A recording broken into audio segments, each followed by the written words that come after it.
하나님의 말씀이 엘리야에게 처음 임한 후 이제 3년이 흘러갔습니다. 3년 후에 하나님의 말씀은 엘리야에게 다시 임하셨어요. 하나님은 엘리야에게 아합에게 나아가 공적으로 보이라고 말씀하셨습니다.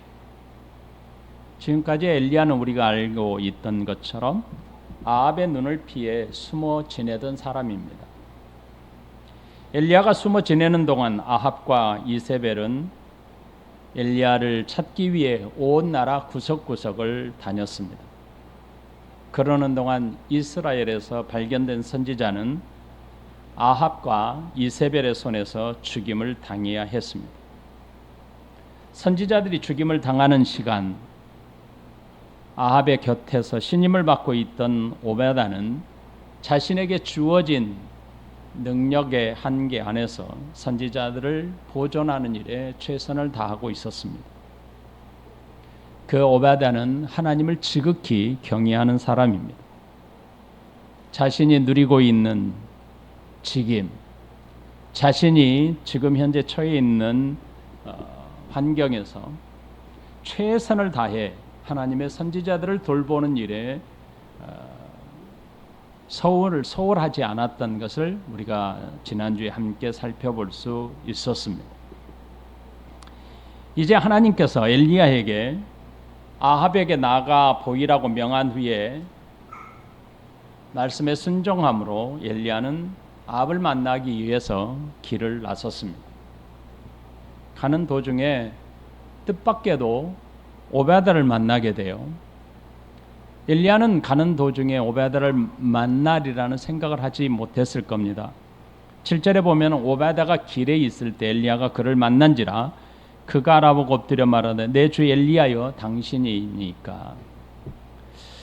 물을 찾기 위해 오베다는 아합과 땅을 두 파트로 나누어서 따로 지금 다니고 있는 중이지요.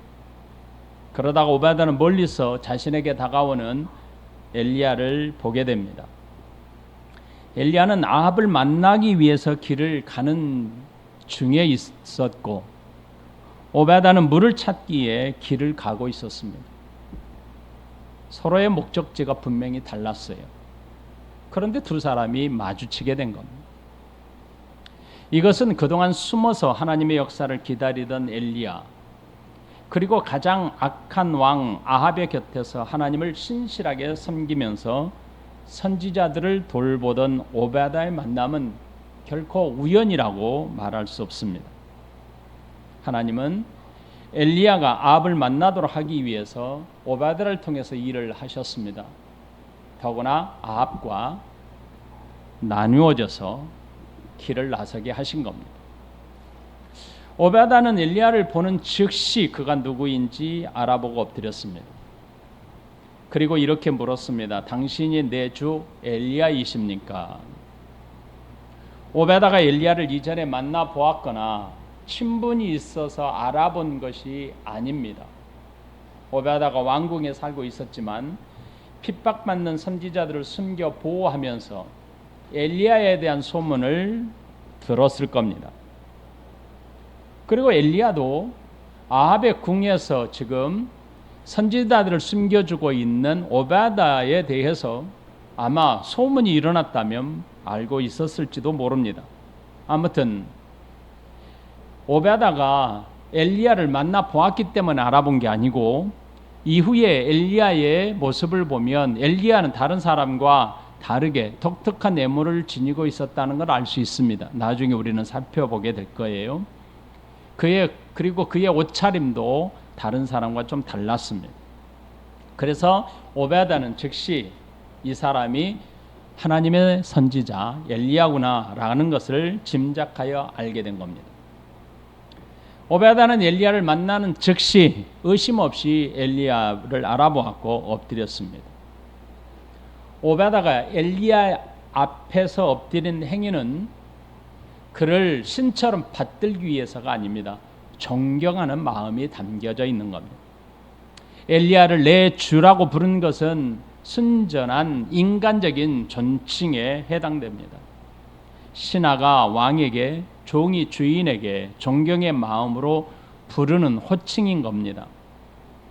오바다는 지금 선지자들을 숨겨준 자신의 행위가 언제 발각되어 죽임을 당할지 모르는 순간에도 하나님의 사람 선지자를 존경함을 잃지 않고 있었습니다. 오바다는 엘리야를 만나 내 주 엘리야여 당신입니까? 라고 물었습니다. 엘리야를 확인하기 위해서 질문했다라고 말할 수 없어요. 그동안 만나고 싶었던 엘리야를 드디어 만났구나라는 심정의 반가운 표현일 겁니다. 그러자 엘리야는 8절에서 이렇게 말해요. 그가 그에게 대답하되 그러하다. 가서 내 주에게 말하기를 엘리야가 여기 있다 하라라고 말합니다. 엘리야는 오바다에게 아합에게 가서 내가 여기 있다라고 말하라고 말합니다. 하나님은 분명 엘리야에게 뭐라고 말하냐면 아합에게 가서 보이라라고 말씀하셨습니다. 그러니 엘리야는 아합에게 가던 길을 멈출 필요가 없지요. 오바다에게 오히려 아합이 어디 있느냐 내가 가서 보일 것이다 라고 말하면 끝나지 않습니까? 그런데 오바다에게 굳이 내가 여기 있으니 너는 아합에게 가서 내가 여기 있다라고 알려라 라고 한 겁니다. 이렇게 할 이유가 없지요. 오바다에게 아합이 어디 있는지 알려줄 것을 요구한 후에 함께 가든지 아니면 홀로 찾아가면 될 일 아니겠습니까?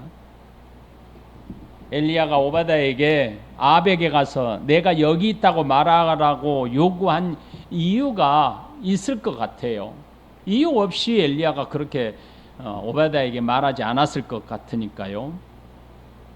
그렇다면 내가 여기 있다고 말한 그 이유에 대해서는 오바다의 반응, 이 말을 듣고 난 오바다의 반응을 함께 생각해 보고 난 이후에 그 답은 함께 나누도록 하겠습니다. 오바다는 엘리야의 요구에 이해할 수가 없었을 것 같아요. 그래서 이렇게 대답하죠. 9절에 이르되 내가 무슨 죄를 범하였기에 당신이 당신의 종을 아합의 손에 넘겨 죽이려고 하십니까? 라고 말합니다. 오바다는 엘리야의 요구가 이해할 수 없었어요. 아마 여러분도 저와 똑같은 생각일 거예요. 자신에게 무슨 죄가 있기에 아합의 손에 넘겨 죽이게 하려고 하시는지 도통 이해가 되지 않았습니다. 오바다는 아합의 측근으로 지금 선지자들을 무려 100명이나 숨겨주고 돌보고 있었습니다. 그런 엘리야가 자신을 아합에게 넘겨 죽임을 당하게 하려는 의도로 여기게 된 것입니다. 그러니 오바다 입장에서는 억울할 수밖에요. 오바다가 죽임을 당하게 되면 어떻게 됩니까? 오바다 한 사람 문제가 아니죠. 숨어있는 선지자들은 또 어떻게 되겠습니까? 그러니 오바다가 엘리야에게 이렇게 말한 이유가 무엇인지 성경은 이렇게 밝히고 있어요. 10절부터 12절. 당신의 하나님 여호와께서 살아계심을 두고 맹세하노니 내 주께서 사람을 보내어 당신을 찾지 아니한 족속이나 나라가 없었는데 그들이 말하기를 엘리야가 없다 하면 그 나라와 그 족속으로 당신을 보지 못하였다는 맹세를 하게 하였거늘 이제 당신의 말씀이 가서 내 주에게 말하기를 엘리야가 여기 있다라 하시나 내가 당신을 떠나간 후에 여호와의 영이 내가 알지 못하는 곳으로 당신을 이끌어 가시리니 내가 가서 아합에게 말하였다가 그가 당신을 찾지 못하면 내가 죽임을 당하리이다. 지금 오바다의 마음속에 이것은 나중에 우리가 함께 더 살피게 돼요. 엘리야의 인생 종착역의 근처에서 이것을 우리가 살피게 되는데 당시에 엘리야를 사람들이 어떤 생각을 하고 있었을까를 이 오바다의 말을 통해서 우리가 짐작하게 돼요. 무슨 뜻이냐면 지금 엘리야는 항상 사람들이 모르는 순간에 하나님이 그를 데려가는 것으로 지금 생각하고 그를 그렇게 인정하고 있다는 뜻이죠. 그러니까 이것은 엘리야의 인생의 마지막이 어떻게 될 것인가를 우리가 짐작하면서 읽으시면 이해가 될 거예요. 그래서 나중에 엘리야의 마지막 인생의 종착역에 가면 하나님이 또 그렇게 인도하시니까 그때 가서 여러분이 짝을 맞춰보면 됩니다. 오베드는 엘리야에게 이렇게 말해요. 내가 무슨 죄를 범하였습니까? 내가 도대체 무슨 죄를 범했기에 당신이 당신의 종을 아합의 손에 넘겨 죽이게 하려 하십니까? 라고 항변합니다. 오베드는 엘리야가 자신을 아합의 손에 넘겨 죽이려고 한다고 오해했던 것입니다. 이것은 자신은 하나님께 죄를 범한 일이 없음을 엘리야에게 강변하고 있는 것 아닙니까? 실제로 오베드는 선지자들을 숨겨 목숨을 유지하게 했던 것 아닙니까? 오베드는 엘리야의 말대로 한다면 자신의 생명이 죽임을 당할 것이 분명해 보였던 것이죠. 왜 그렇습니까? 아합의 분노로 인해 온 땅에 엘리야를 찾아내도록 목숨을 걸고 맹세까지 시킨 상태 아닙니까? 오베드가 엘리야의 요구에 이토록 두려움을 표출한 이유가 있습니다. 오베드의 답변을 통해서 우리는 살펴볼 수 있습니다. 그 첫 번째가 오베드의 책문을 다하지 못함에 대한 아합의 분노가 얼마나 크게 일어날지를 잘 알고 있었기 때문입니다. 아합은 모든 나라와 족속에게 사람을 보냈습니다. 그리고 엘리야를 찾아내도록 했습니다. 그리고 찾아서 엘리야가 없다는 사실을 모든 사람들에게 맹세까지 시켰습니다. 만일 오베드가 아합에게 가서 엘리야가 여기 있다라고 한다면 지금 오베드가 어떻게 됩니까? 자신의 책문을 다하지 못했다는 아합으로부터 오해를 받게 되지 않겠습니까? 아합의 가장 신임을 받고 있는 신하 아닙니까? 아합이 목숨을 걸고 맹세까지 시킨 마당에 오베드가 엘리야가 있는 것을 알게 되는 것은 네가 이렇게도 쉽게 찾을 수 있음에도 찾지 못함에 대한 보응이 두려웠던 것입니다. 오베드는 엘리야로 인해서 아합이 얼마나 크게 분노하고 있는지 가장 근처에서 가장 가까운 자리에서 아합을 잘 알고 있었던 사람입니다. 그러므로 오베드는 지금 그 두려움을 느끼고 있는 겁니다. 두 번째로는 자신이 거짓말쟁이로 몰려 아합에게 죽임을 당할 것이 두려웠던 것입니다. 엘리야를 숨겨주신 분이 하나님이시기에 이전과 같이 다른 곳으로 데려갈 것이 분명하다고 생각했습니다. 오베드는 아합이 온 땅을 두루 다니면서 찾았지만 찾지 못하도록 하나님께서 엘리야를 꽁꽁 숨겨주셨다는 사실을 오베드는 믿고 있었습니다. 그러니 아합에게 가서 엘리야가 여기 있다라고 말했다가 하나님께서 엘리야를 다른 곳으로 데려가면 자신은 분명히 죽임을 당할 것이 분명하지 않겠습니까? 자신이 이곳을 떠난 뒤 하나님께서 엘리야를 다른 곳으로 숨겨버리시면 엘리야를 다시 찾지 못하게 될 것이고, 그러면 자신이 아합에게 가서 거짓말을 하는 사람이 되어 아합의 분노를 어떻게 감당할 수 있겠습니까? 그러니 아합이 오베드를 죽일 게 분명하다고 생각한 겁니다. 어느 날 갑자기 나타난 엘리야가 아합에게 나가서 비나 이슬이 내리지 않을 것이라고 선언한 이후에 땅은 어떻게 됐습니까? 온 땅에 그의 말처럼 비나 이슬도 내리지 않게 되었습니다. 온 땅의 기근으로 지금 몸살을 앓고 있습니다. 아합과 이세벨은 엘리야를 찾아 죽여 그가 내린 저주를 해결하고자 했던 것이지요. 하지만 하나님께서 그를 찾지 못하도록 피신하게 하셨습니다. 이런 하나님께서 행하신 일을 잘 알고 있었던 오베드는 이번에도 엘리야를 아합의 손에 넘겨 죽임을 당하지 않게 하실 것이라는 것을 믿고 있었던 겁니다.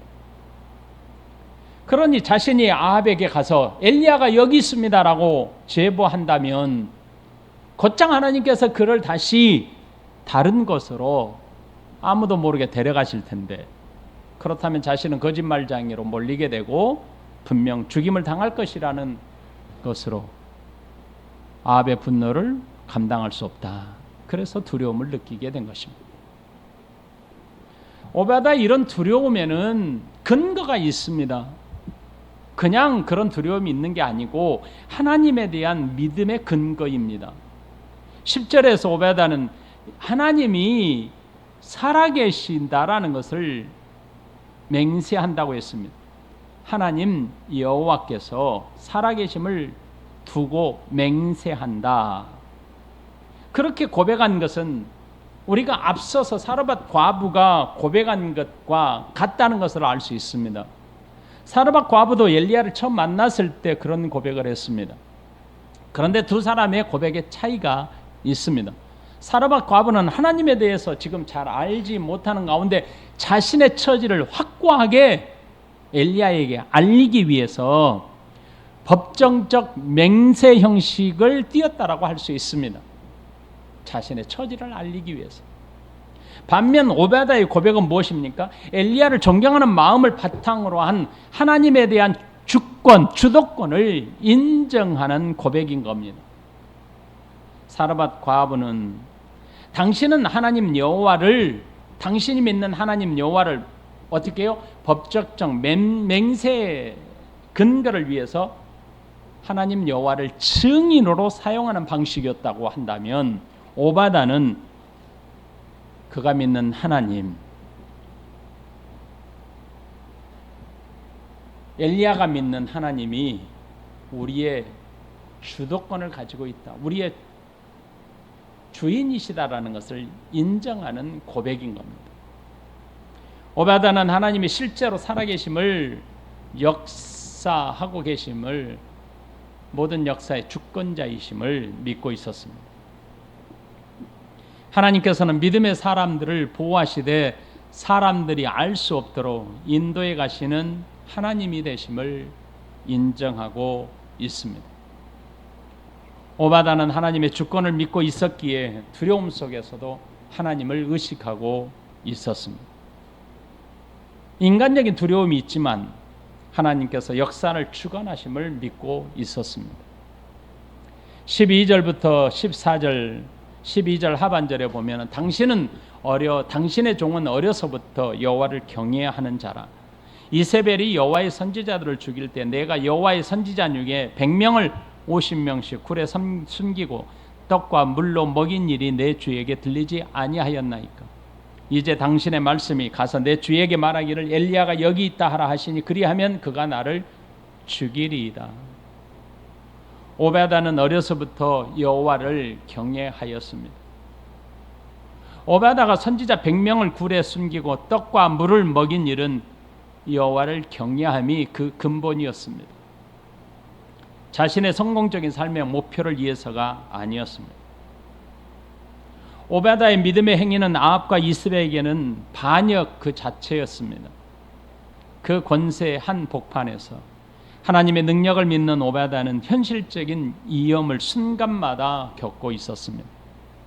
현실의 위험을 외면하지 않았기에 아합의 분노가 자신에게 닥칠 것에 대한 두려움을 갖고 있었습니다. 오베아다는 신앙의 책임과 아합의 신하가 된 책무를 동시에 감당함으로써 갖게 되는 솔직한 현실, 그 두려움의 현실을 그대로 드러낸 것입니다.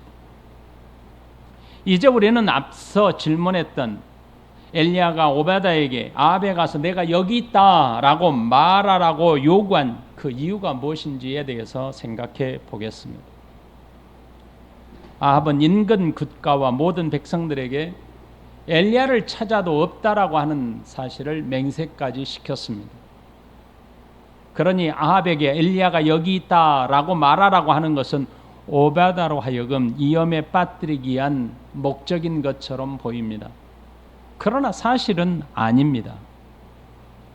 하나님은 엘리야에게 아합에게 가서 보이라라고 하셨지요.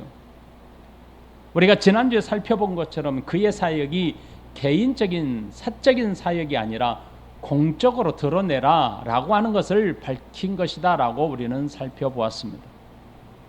엘리야는 하나님께서 말씀하심과 같이 공적인 만남을 위해서 오베아다에게 내가 여기 있다 라고 말하라고 한 것입니다. 엘리야가 아합을 만나는 것은 사적인 이유가 아니라 공적인 일이기 때문에 아합의 신하인 오베아다에게 요구한 것입니다. 엘리야가 아합의 신하인 오베아다에게 요구함으로써 지금 공적인 관계에서의 만남이고, 그리고 최소한의 증인이 필요했던 것이죠. 두세 증인이 필요했던 것이죠. 그러니까 법정적인 최소의 증인을 갖추게 된 것입니다. 하나님은 지금까지 엘리야로 아합의 눈을 피해 숨어 지내게 하셨습니다. 오바다로 하여금 은밀하게 선지자들을 돕게 하셨습니다. 하지만 이제는 공개적으로 선지자가 사역을 해야 되는 시간이 된 것입니다.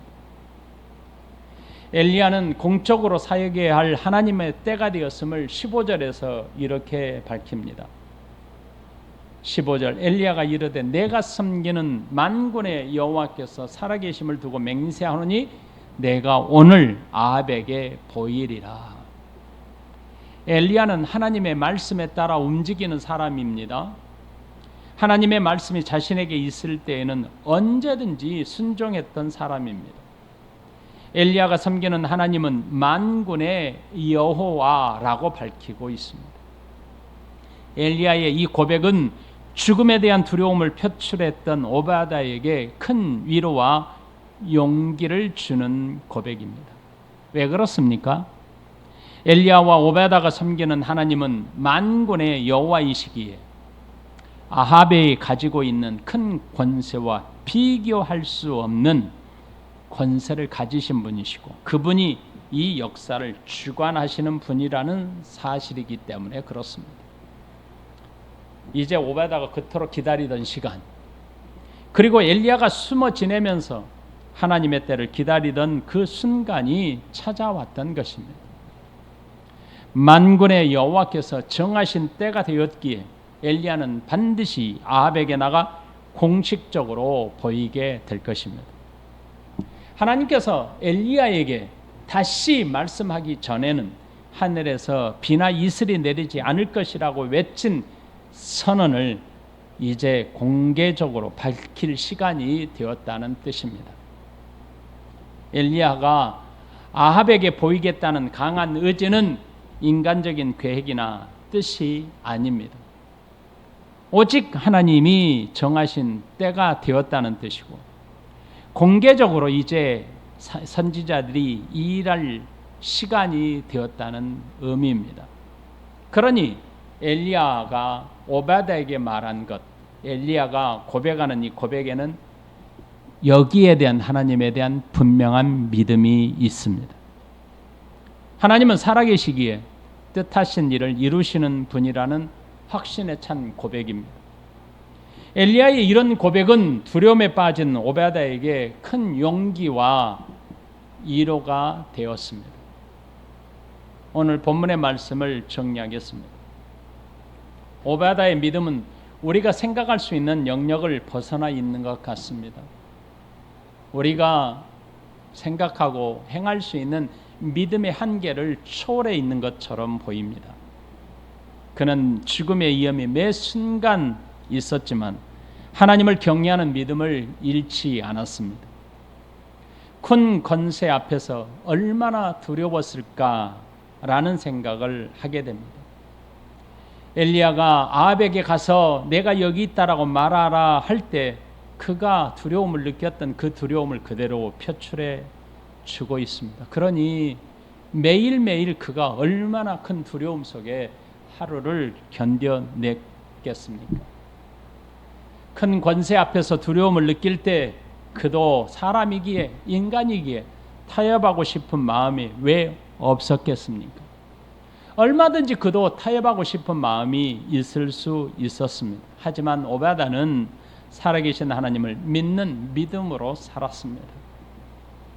그러니 말씀을 묵상하면서 오바다의 믿음을 생각해 볼 때 존경할 수밖에 없었습니다. 오바다, 그렇습니다. 나도 하나님을 섬기는 종, 하나님을 예배하는 종, 하나님을 경외하는 사람, 이렇게 살고 싶은 마음, 본받고자 하는 마음이 컸습니다. 하나님의 주권을 인정하는 것은 쉬운 일이 아닙니다. 하지만 오바다의 고백을 우리는 그냥 쉽게 넘겨서는 안 됩니다. 나는 어려서부터 여호와를 경외하는 자라. 여기에 우리의 키포인트가 있습니다. 어려서부터 여호와를 경외하는 사람은 마지막까지 여호와를 경외하는 사람으로 살 수 있다는 뜻입니다.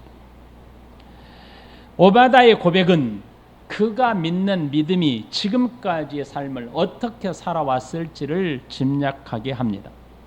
그것은 모든 영역에서 하나님을 중심으로 살아왔다는 것을 보여줍니다. 두려움도 있었지만 하나님을 더 크게 경외함으로 살았다는 증거 아닙니까?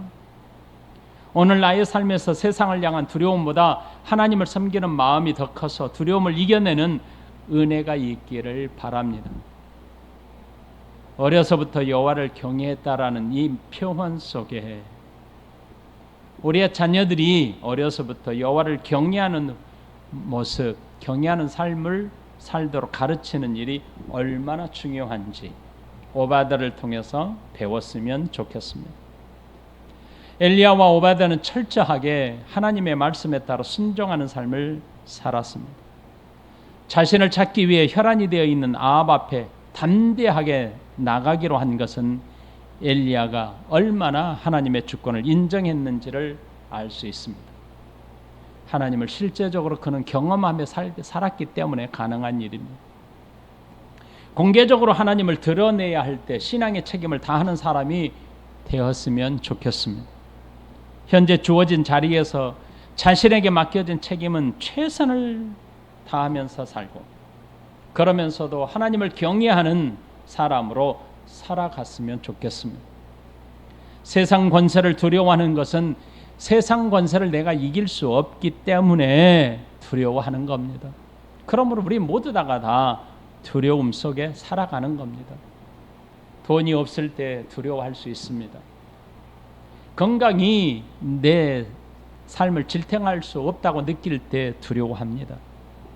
권세가 내가 견디기 어려울 때 그 큰 권세 앞에 두려움을 느낍니다. 그러나 오바다나 엘리야가 하나님을 믿는 믿음, 그 믿음으로 우리는 이겨낼 수 있습니다. 견뎌낼 수 있습니다. 세상 권세를 주관하시는 만군의 하나님을 경외함으로 두려움을 이겨내는 삶을 살 수가 있습니다. 오바다가 하나님께서 엘리야를 이전에 숨겨주신 것처럼 또 다시 다른 곳으로 옮겨질 것을 염려함으로 두려워했습니다. 이 두려움은 순식간에 사라지는 두려움입니다. 왜 그런 줄 아십니까? 오바다의 염려는 오늘 우리 모두가 가지게 되는 동일한 마음의 두려움입니다. 왜 그럴까요? 두려움은 미리 예견함으로 오는 것이 대부분입니다. 오늘 돈이 없으니까 내일 또 돈이 없겠지라는 두려움. 오늘 내가 아프니까 내일도 아프겠지라고 하는 두려움. 오늘 내가 힘드니 내일도 힘들겠지라고 하는 어려움. 오늘 또 실패했으니까 내일도 실패하겠지라는 두려움이 다 대부분이라는 겁니다. 그러므로 두려움을 이길 수 있는 것이 있습니다. 하나님의 섭리와 주권을 신뢰하는 것입니다. 하나님의 절대 주권을 인정함으로 어떤 경우에도 우리를 보호하시고 인도하실 것을 믿음으로 승리하는 한 주간이 되시기를 예수님의 이름으로 축복합니다.